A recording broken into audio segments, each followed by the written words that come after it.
Our older kiddo is 14, so he's going to be learning to drive soon.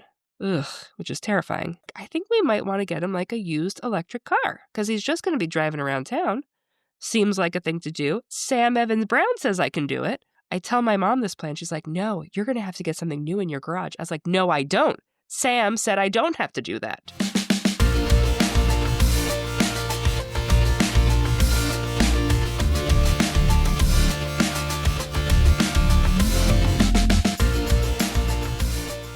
You're listening to New Hampshire Has Issues, and I am your host, Liz Canada. In the spirit of this episode being about sustainability and the environment and getting outdoors, I'm going to encourage all of us to get outdoors and head to Portsmouth on Friday, February 20th for a live event, which New Hampshire Has Issues, which is me, will be a part of. We're doing a local podcasters night hosted by Granite Goodness. It is at 3S Art Space in Portsmouth, Friday, February 20th. Tickets are available. I will have the link in the show notes, and I hope to see you there. If you would like to support the show on an ongoing basis, become a Patreon supporter at patreon.com/NHHasIssues. If you have an idea for an episode, just like Andrew did when he emailed me about this very episode, you can send me an email at newhampshirehasissues@gmail.com. Thanks for listening. I love musicals, and your last name is Schuyler, which makes me want to sing the lyrics from Hamilton. I'm assuming you get that a lot, that your name is like the Hamilton characters and real people. Yes, the Philip Schuyler family from, I believe, upstate New York. No relation, but my kids get it more from school. Oh, yeah, I bet. No relation, but I do get it a lot. But I got Schuyler butchered all over as a kid. Well, I would get, my last name is Canada, which seems so easy for someone to pronounce, but inevitably people think that it looks too simple. So they're like, Kennedy? And I'm like, you're so far away from where you should be. There's an office. As simple. Yeah. There's an episode in The Office when Michael says, we're going to an international trip to Canada. Well, I am your host, Liz Canada. And joining me today is Andrew Schuyler, who is the sustainability strategist for the Granite Outdoor Alliance. Andrew, welcome to the show. Hey, Liz. It's great to be with you. I'm so glad you're here. I'm so glad you reached out. You're one of the people who's reached out to me to say, hey, I've got an idea for a show. And here you are, which is amazing. It's magic. I was listening to the Sam Evans Brown episode from Clean Energy, New Hampshire, and he inspired me. Yeah, for sure. Celebrity inspires so many people. Amazing. I'm so glad that you're here. I like to do a tagline at the top of the show, Andrew. I don't know if you've thought about one. I think what I'm going to go with is, welcome to New Hampshire Has Issues, the podcast that dares to ask, how many issues can possibly be sustainable in New Hampshire? How's that? I like that. I like that a lot. Oof. Yeah, I have thought about it, and now it changes perhaps a bit, but I'll go with welcome to New Hampshire Has Issues, the podcast that dares to ask, why are all the cool kids practicing sustainability?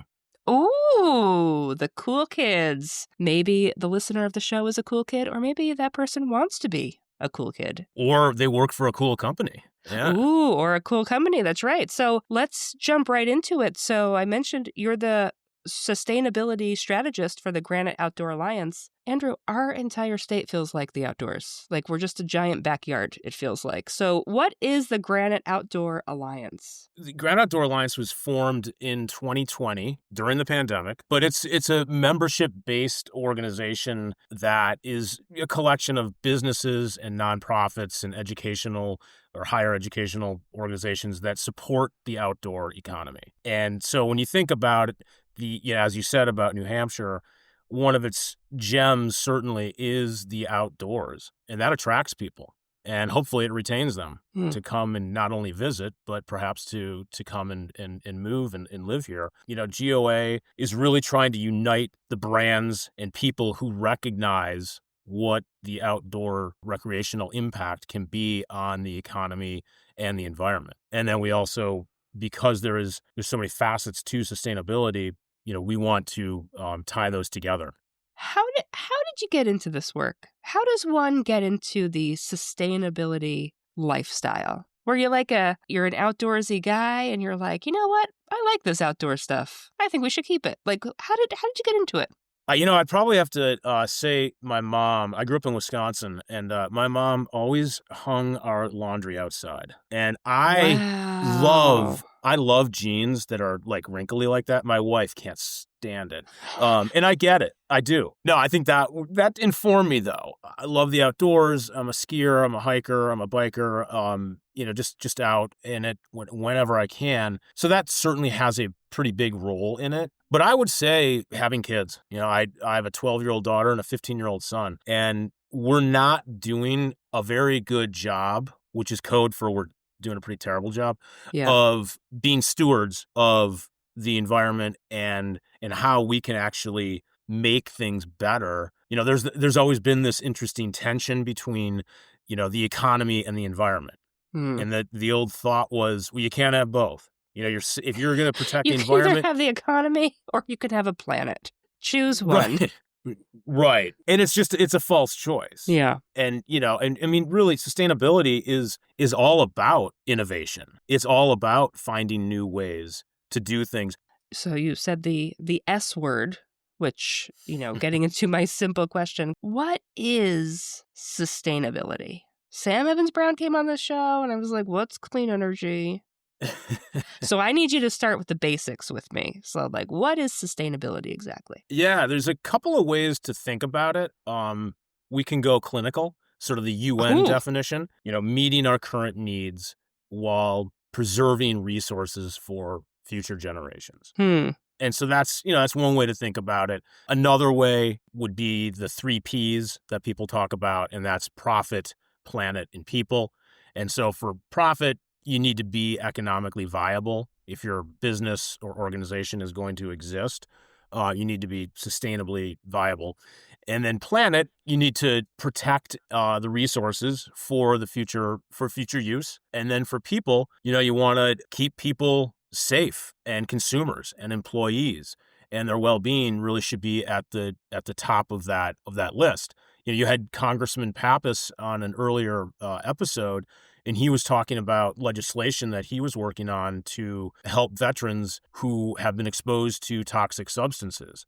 Anything from burn pits, Agent Orange, from Vietnam and other hazards. And so, in that instance, the congressman and his colleagues, it sounded like actually they were being bipartisan about this. And, we're working on ways to address those health and safety problems and doing the right thing by the people that, serve our country. And then a third way to think about this, perhaps, and it sort of harkens back, it was the year I was born, in the 1900s. Throwback Tuesday.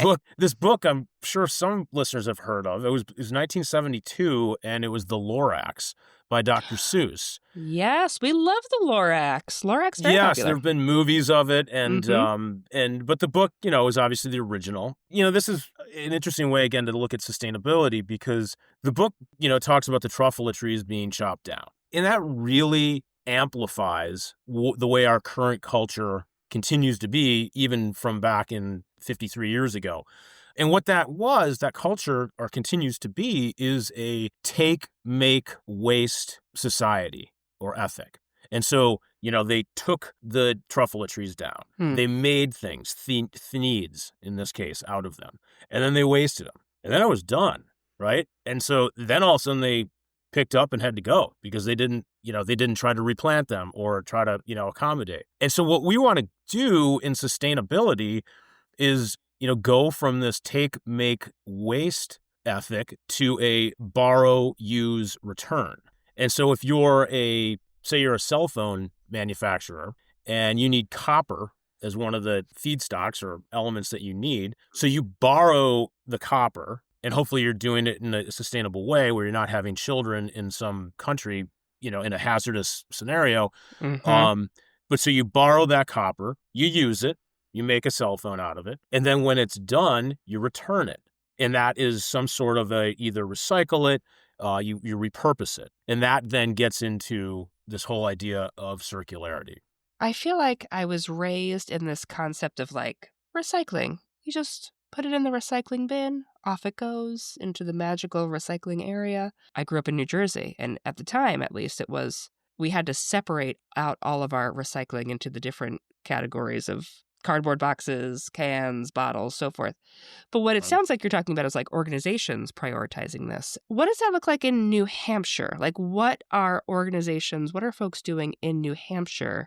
Just one example, a quick one off the top of my head, Tuckerman Brewing Company in Conway, they have, I believe it's once or twice a week. It's a giant wheelbarrow, and it is the spent grains, the leftover mash from their production. And so up until a few years ago, they were paying someone to come and haul away that stuff where it was presumably going to a landfill and rotting and then also emitting a bunch of methane. Well, a couple of years ago, they developed a relationship with farmers up the road, not too far from where I am, a place called Nottaville Farm, where Nottaville Farm comes a couple times a week, picks up this mash, drives it back to their farm, and feeds their cows with it. And so you've got multiple wins here, right? From the brewery, they're not having to pay the cost associated with a hauler coming in, paying the disposal fee, and then the farm gets free feedstock or free food for its farm. It's not a whole lot of protein, but it's a fiber, and there's definitely some value to it, and you get happy cows. We love happy cows.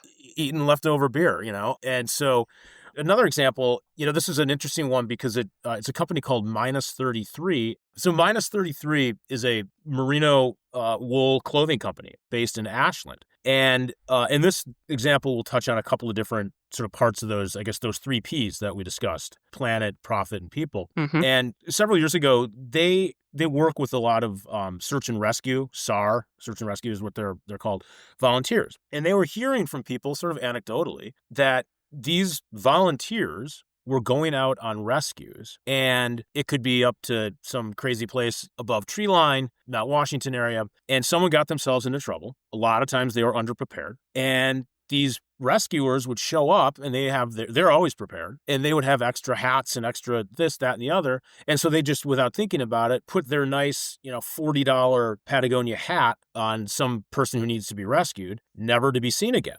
And again, these people are volunteers, and they're literally giving away, this stuff isn't cheap. And so Minus 33 came up with the idea to use irregulars or returns that may have been imperfect. Socks are great because socks not only help your feet, but they work for your hand. They can work as in a triage situation. And so they're donating hats and gloves and socks to these search and rescue teams that are going out in Maine, New Hampshire, Vermont, and Colorado, and they're giving them to them. And so these teams are able to go up fully prepared. And then when you look at the other benefit, you've got a waste reduction from Minus 33. They're not throwing away as many items that they might not have been able to sell on the market, but they're plenty good if you're stuck in a bad situation. So how do organizations, do they just think these up? They're like, oh, wait, we could be doing this. Do they get help from your organization? Like that example that you gave of the brewery before. How do they arrive at that? How does an organization figure out what would have been waste and how to use it in another way? Because I'm thinking of maybe organizations don't know what they don't know. We've just been doing it the same way over and over. So how do organizations change their practice like that? Yeah, it's a great question. And change is such a hard thing. I know you've said in past episodes that you just hate change. I want everything to be exactly the same. I want nothing to be different. Yeah. So it's scary to think about changing something. Yeah. I have a master's degree in sustainability, and what they just constantly tried to drive into us was, you are a change agent. You need to be a change, because it's hard. And change comes in different forms, right? You can have incremental change, sort of small steps, sort of the low-hanging fruit, or you can have more transformational change, which, will have much more of an impact. But more back to your question, so Granite Outdoor does a lot of work bringing this large community of people who are impacted by the outdoor economy together. And so it could be a networking event that we put together where you get 2 people together who didn't know that, oh, wait, wow, I could use your waste product for a feedstock, for example. And we certainly like to facilitate that type of conversation and collaboration. Sustainability mixer. Could be that. Yeah, we haven't actually gone down that road, but now I'm glad you thought of that. But again, that really provides an opportunity for businesses and nonprofits. We have a lot of organizations that do work with nonprofits, that sort of recognize, having a relationship with a local nonprofit is advantageous, not only for them, but, more importantly for the community. And so, in your neck of the woods, I'm working on something right now for Granite Outdoor on travel and nature in Exeter. Yeah. And it's a retail clothing and equipment shop. And they're doing just a great amount of work on working with the local community on helping people or sponsoring hikes and educating people about safety. And so while that may not fall a little bit out of the quote unquote environmental side of sustainability, it's still helping our communities. And that is very sustainable, because we want these communities to be thriving. We want the downtowns to be healthy. Another word that I was ingrained in me in my master's program was collaboration. And also very hard. Change is hard, and collaborating is very hard. It is, and identifying a broad amount of stakeholders and then collaborating with them. And so the short term mindset, you have earnings reports, you have quarterly requirements, from the SEC and other places that forces a company to think short term. And so they're perhaps less willing to invest in something more expensive, a piece of infrastructure that could ultimately save them money, ultimately reduce their risk exposure. It could ultimately provide them with more of a market base because people might actually want to support that type of an organization. But because they're thinking in that short term, maybe we'll get to it next month or next quarter. In that area of collaboration, you have a great deal of open source opportunities. Patagonia, back several decades ago, was the first company to look at organic cotton. But they realized that they alone couldn't create the economies of scale for organic cotton to become mainstream and to be used in a much more widespread manner. And so what they did is they shared with some of their competitors how they were going to go about it. They essentially did a lot of the homework for them and said, hey, give it a try. They were willing to potentially sacrifice sales because they knew if another company was going to jump on and say, oh, we've got the little tag that says we're organic cotton, but they were willing to do it because they saw a better or a larger benefit. And they also knew that they already sort of had some cachet as their own or their own company. So there are a lot of ways to sort of think a little bit more creatively. If you really want to be making more of an impact, you alone can't do much necessarily, but together with other organizations, you can. Mm-hmm. I would really encourage organizations to sort of think about that. And we like to help people do that, or companies do that, because there is no reason to reinvent the wheel. And it can be expensive. And it can be expensive. I feel like that's sometimes the theme of this show, is that all of these issues, trying to solve them can at times cost some money, right? Like it does cost money. So what have you seen from the state of New Hampshire overall? So you have like these individuals or these individual organizations. What initiatives have you seen from the state to move in the direction of sustainability practices? Yeah, that's a really good question. And the short answer is not enough. There has been some movement. I'm surprised. But I will give you an example. Back in June, Granite Outdoor Alliance put together a New Hampshire Outdoor Industry Day in Manchester. And the governor came, and the economic development team from the governor's office came. Yep. And the governor made a proclamation that it was, Outdoor Industry Day.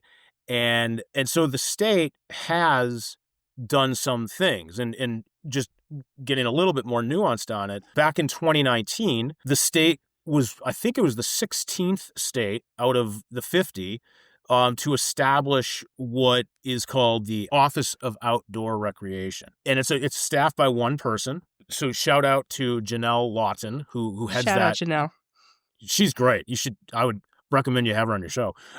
She's terrific.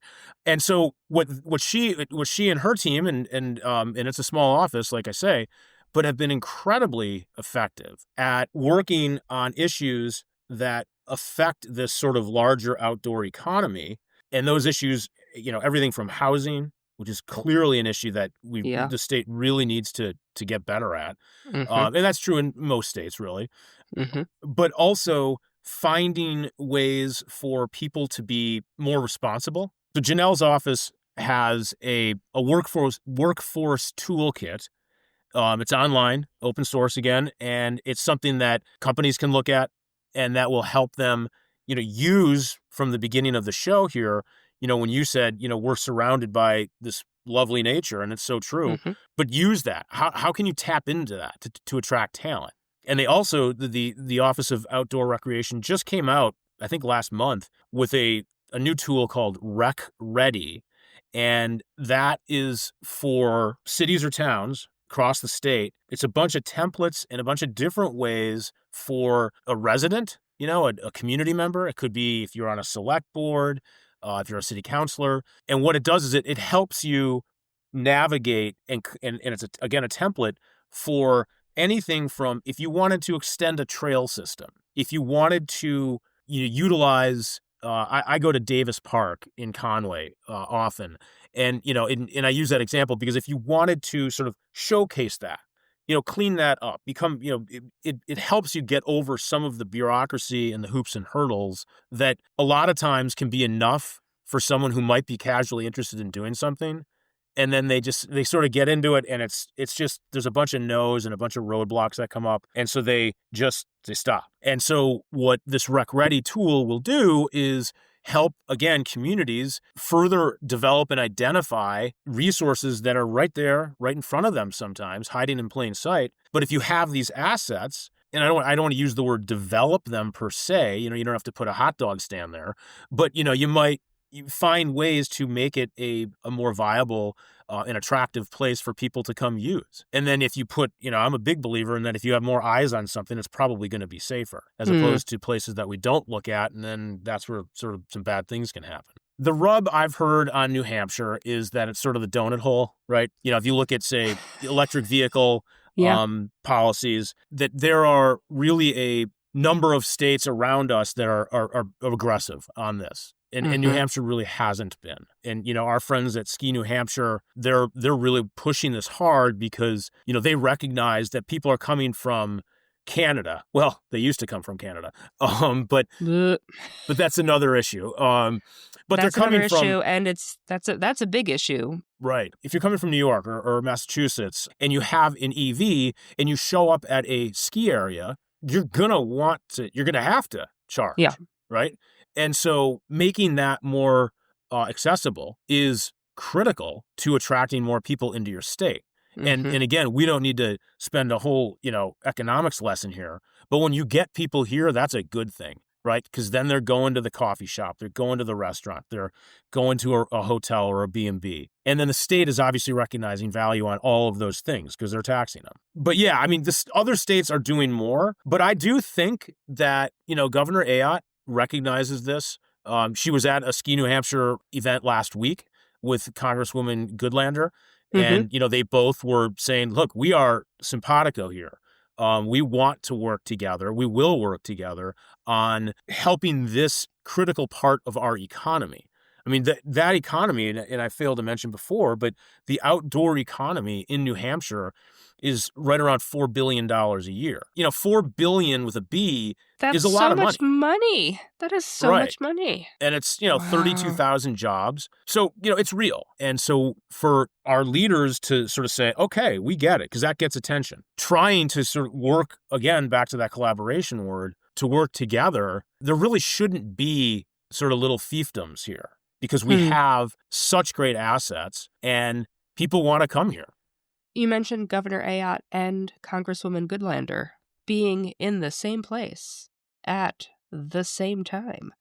And I think some people assume that a lot of the issues that I cover on this podcast or in general are very partisan. But based on those two individuals just that you just said, it makes me think that there are some bipartisan supports. What have you seen, though? Do you think that this has become a partisan issue? Do you feel that you have strong support on both sides? Has it changed over time in New Hampshire? What have you noticed? Yeah, it's unfortunate that it's become sort of a hot button. And the current occupant in the White House... The environment. Do we need it? I don't know. Well, I mean, but it's a bit ironic. President Nixon established the EPA.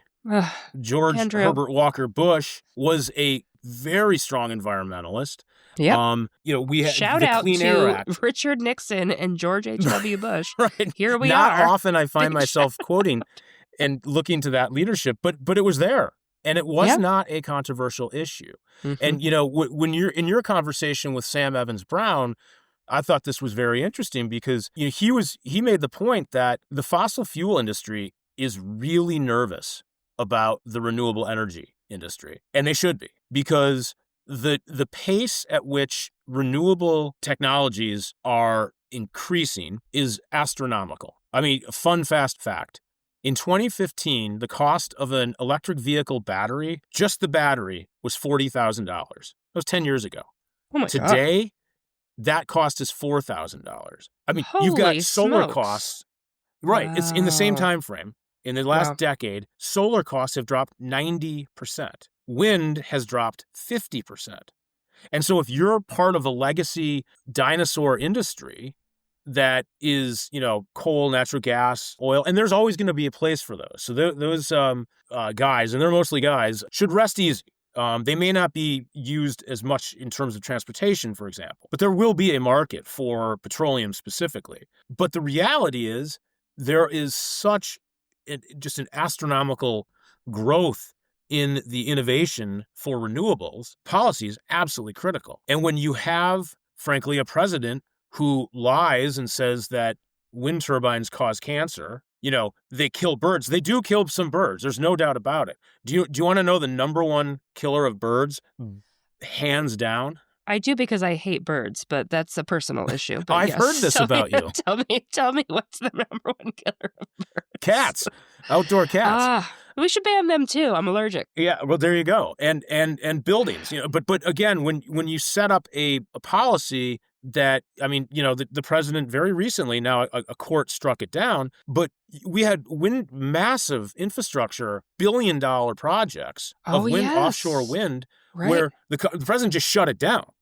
And it was largely laughed out of court because it wasn't even a compelling legal argument, but just because certain people in the establishment don't like a particular technology. And I think I'll quote Sam here. It used to be sort of the way to get around it was, I'm an all of the above energy kind of person. Well, what it's kind of come back to is drill, baby, drill. And I'm an all of the above as long as it's not renewable. And the one of the great ironies was during the Inflation Reduction Act, you had many, many more hundreds of millions of dollars of projects for renewable projects were going to red districts. And so you'd have people like Marjorie Taylor Greene. She voted against the bill, but then she would show up at the ribbon cutting in her district for a new solar facility or a geothermal facility. And you kind of can't have it both ways. It was over 20 conservative Republicans wrote to Speaker Johnson during this process over the course of this calendar year saying, please protect our projects in our districts. Because, we get it that, it's not popular with the president, solar projects or wind projects, but they're jobs for our constituents. Yeah. And we want those jobs. So help us, help them. We have numerous examples of very conservative organizations, companies that are diving headfirst into sustainability because they recognize the value, the financial value that comes from it. I mean, I'll give you a couple quick examples, and these come from, blue chip consulting firms, not exactly, bastions of liberal philosophy, but, Bain and Company and Morgan Stanley and Deloitte and KPMG. And these organizations have come out with numerous, which I can give you and put in the chat or links to it. But, Morgan Stanley, for example, and this is all this year. So this isn't, 10 years ago. Morgan Stanley, had a survey of leading companies, and 88% said that they adopt sustainability actions because it creates value, period. That's why they do it. It creates value. Bain saw that 90% of companies believe that over the next 3 years, sustainability actions are going to positively impact their company. And then Deloitte saw 83% of businesses planning to increase their investments in sustainability-related strategies, again, because of the financial benefit. And so, there's a bunch of different reasons companies will do this. Some, for sure, will do it for the sort of the altruism, and they want to do the right thing, and that's great. That's terrific. But others, really are recognizing that when you go down this road and you embed sustainability, it attracts talent and you retain talent. You expand your market share. You drive innovation. You can help your reputation, for sure. And then you also reduce your risk exposure. If you're dumping a bunch of chemicals, in a former life, I worked in the state Senate in Massachusetts, and General Electric dumped a bunch of PCBs into the Housatonic River out in the Berkshires. And while at the time, in the 50s, to them, it seemed like a good idea. It was pretty cheap. Well, then it caught up with them, right? And they had to sign a billions of dollar consent decree to clean it all up. So that short-sighted thinking maybe wasn't such a good idea. These companies that say that they're pursuing sustainability or they're trying those things for value, it's pretty open-ended probably, right? Like what types of initiatives they're taking. I think I know what it is, but what is greenwashing? Greenwashing is when a company typically will overstate its environmental credentials or attributes. So it'll say, sometimes those are flat out lies. There are laws against it. It is essentially trying to get credit for not doing it. You can also do greenwashing it's a little bit hokey where you say all natural. Or you put literally using a green label, but you're not doing anything differently. You're just trying to sell the environmental benefit that you're hoping your customer will say, oh, if I'm picking these two different kinds of eggs, but these are the same price, but they seem nicer, I'll buy them. And so it's effectively truth in advertising and labeling. But it's been an interesting phenomenon in the last year or so where there's a new term called green hushing, where companies they're pretending they're not doing it. Exactly. And they're afraid of the political fallout. They're in the closet about being green. Oh no. Oh no. Oh my God. How is this our society? I'm stepping on your answer. I'm sorry, but this is horrifying. Yeah, they sort of see, I was talking earlier about the benefits of sustainability, and one of them is reputation. Some companies will say, look, we don't want to put our toe into that pool because we just don't want to ruffle anybody's feathers. And we're just going to sort of play it straight and narrow, and we aren't going to say that we're using dirty water in our processes, but we're not going to say that we're helping to make water clean because we, support an organization. It's a new one. It's definitely a 2025. That's so wild. Green hushing. Oh my goodness. I can't wrap my head around it. Is there a threshold that you have to meet to truly be a sustainable organization or someone who's doing the right thing? What's my benchmark, Andrew? What do I need to do so that you can say, Liz, you are being sustainable? What are the things that I, as an individual, really should be doing in my day-to-day life? You can judge me. I'm ready. A couple of things. I'm a big proponent of, of voting. So that's important. I'm a fan too. I think we should be allowed to do it. I think it's important in a democracy that we should be voting. But to sort of take that a step further, $1 is a vote. And if people start to think of that a little bit more, you're supporting the companies and the products that you buy by the dollars that you spend. No company is perfect, but you can do things that will make your company better. I look at Granite Outdoor. They're up in Lincoln, and then they have a facility in Gorham. And they're using dead stock, which is basically remnants, and they make products out of things that nobody else seems to want. They buy them. They're not going to be replicated, right? So Patagonia is great or North Face is great, but you're not going to see them again because it's dead stock. And so they're supporting larger organizations, the Responsible Wool Standard, the Global Organic Textile Standard. So again, I would say, voting is critical. I'd say be curious. Ask if you're a customer, find out what the company does to be more sustainable. And again, that could be anything from how do they treat their workers, how do they interact in their community, and then similarly as an employee. Ask your employer, hey, if you see something, and most employers are wanting to create efficiencies. They want to drive down the cost. And if you see something that is, hey, no one else has noticed this, but if we do this to that widget or something and we, tune it up just a bit, it could save us X amount of money. Also, you'd have the environmental attributes that you would save. And then I would also say, as a parent, which, you are and I am, I do think that the personal choices that we make, particularly when your kids are a little bit older, as ours both are really starting to think about money, we can model that behavior. And I think that is something that is just it can be ingrained in people. And, hopefully that can be a way for people to change. And then finally, I would say, get involved. I don't want to be too self-serving, but join Granite Outdoor Alliance, join Clean Energy New Hampshire, join AMC, join LCV.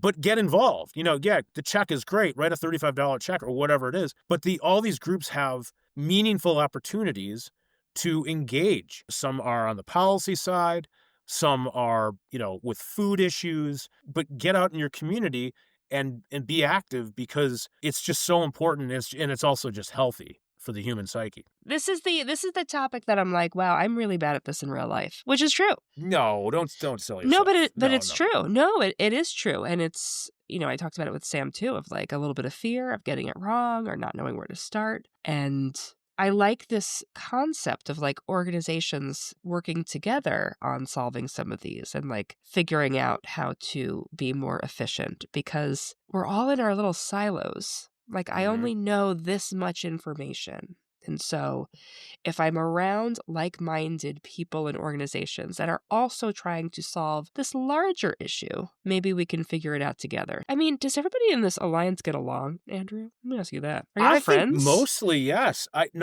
do. And wow. And it's interesting Amazing. Because... Is it because you all go hiking and like it's like it's a good activity and so you're like, oh, this is nice. I like it up here. Right, yeah. But I would say that the outdoor economy, there's an organization called Protect Our Winters that I do some work with. They call it the Outdoor State. And the outdoor state is massive, and it really hits all political stripes.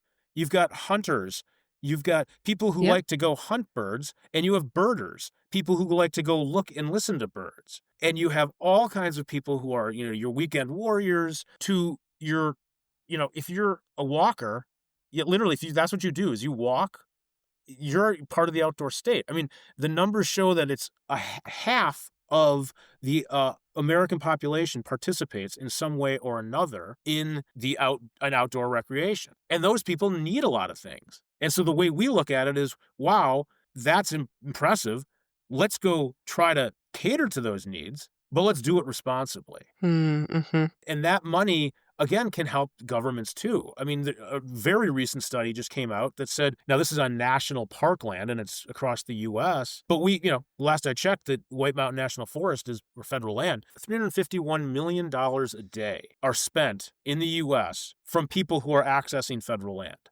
Wow. And so you think about that's, again, that's everything from someone going to a coffee shop to renting a car to going to a brewery. But most local governments and states are recognizing some tax benefit from that as well. And so, let's sort of appreciate this, we would argue, get a handle on it, and then make it more sustainable. Because by its very nature, if we're not smart about it, well, people aren't going to want to go, to the Housatonic River if it's full of PCBs. Yeah, no. They sure will not. Not fun. This is great. Thank you for all of your knowledge and information and controversial stance. But I would like there to be a planet for my kids to grow up and participate on, as well as their children, should they choose to have those. So, Right. Yeah. My personal opinion. Let's have a planet.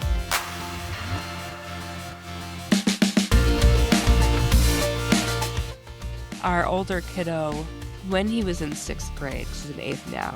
And we had been talking about, like, middle school, there's all these hormones, and everyone can go from 0 to 1,000,000 in like a second, and suddenly you're yelling and you don't even know why. He's like, why did they put us all in one building together? And I said, to protect the rest of us. That's why they put you there. To help all of us.